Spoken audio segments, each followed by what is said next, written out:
Bagong araw, bagong pag-asa, bagong buhay. Ako nga pala si Jane. Pwede niyo ako tawagin Jane or ate. Magbibigay ako sa inyo ng information regarding about stroke sa nangyari sa akin. 5 taon na akong ganito, 5 taon na akong stroke. Hindi pa rin ako masyadong magaling. Kaya eto, nag-exercise.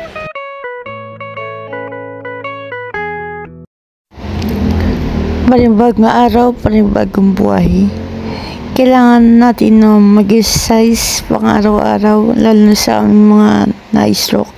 Para manibalik ang aming lakas, yan ay gumamit ako ng upuan ko para makapunta sa treadmill. Kasi kung di ko gamitin, pwede man ako maglakad, kaso nga lang baka madulas ako. Nag-iingat din kasi sabi nila pag magaling na saka siya doon nagkakaroon ng aksidente. So kailangan dobling ingat. Yan ay tinataas yung binababa ko yung shirt ko kasi mataas pala. Hindi ko naman naakit kayo. Yan, kailangan manual treadmill siya. Nung una hindi ko siya kaya kasi matigas masyado ang belt, kaya tapos yung weak side ko ay kanan, kaya mahirap siya ipagalabin. Pero today, yung mga na-ensayo ko na siya, lumalakas naman yung kanang katawan ko kasi yung sock side ko ay kanan, tapos yung weak side ko sa mukha ay kaliwa. Kaya duling, das yung kaliwang ear ko hindi makarinig, saka yung bibig ko, lahat ng ngipin ko nagpuntahan sa kaliwa. Hindi madali ang magkaroon ng sakit ng stroke kasi yung iba bumabalik agad kasi iba yung mga functions sa utak. Ang sa akin, nagdikitan yung mga gums ko sa gums ko. Tapos kahit maliit siya, ang nakapektuhan yung mata kasi mata sa katenga. Yung mata sa katenga, yung ugat doon, nakabalance siya. So ngayon, kailangan sa akin, mabalance ko yung katawan ko, nagamit ang isang mata at isang parinig, isang tenga.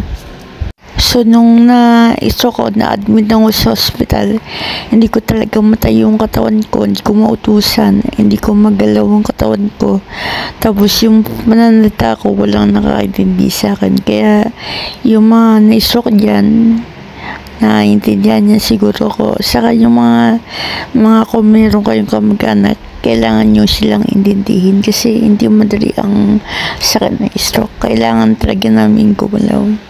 So kailangan nyo ring alalayin yung mga sakit kasi minsan talaga na-balance kami. Tulad ko, kahit naman sinong kalagayan o anong kalagayan nyo, gusto yung gumaling, gusto yung manabalik ang lakas nyo, gusto yung ma-recover ang mga nangyari. Kaya kahit wala kayong sakit, kailangan nyo pa rin mag-exercise. Sa stroke talaga, kailangan talaga igalaw-galaw siya para ma-practice or masanay yung katawan. So ngayon, yung ginagawa ko, mag-exercise parati para manibalik ang lakas. Sana ma-follow niyo po ko at masubaybayan para sa aking supportin.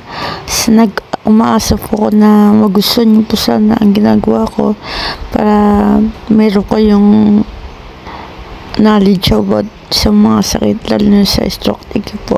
Panoorin niyo lang po yung mga ginagawa ko. Salamat. Meron po kayong tanong regarding sa stroke, pwede niyo po kayong mag-comment dyan o para sa mga katanungan niyo po. Salamat po.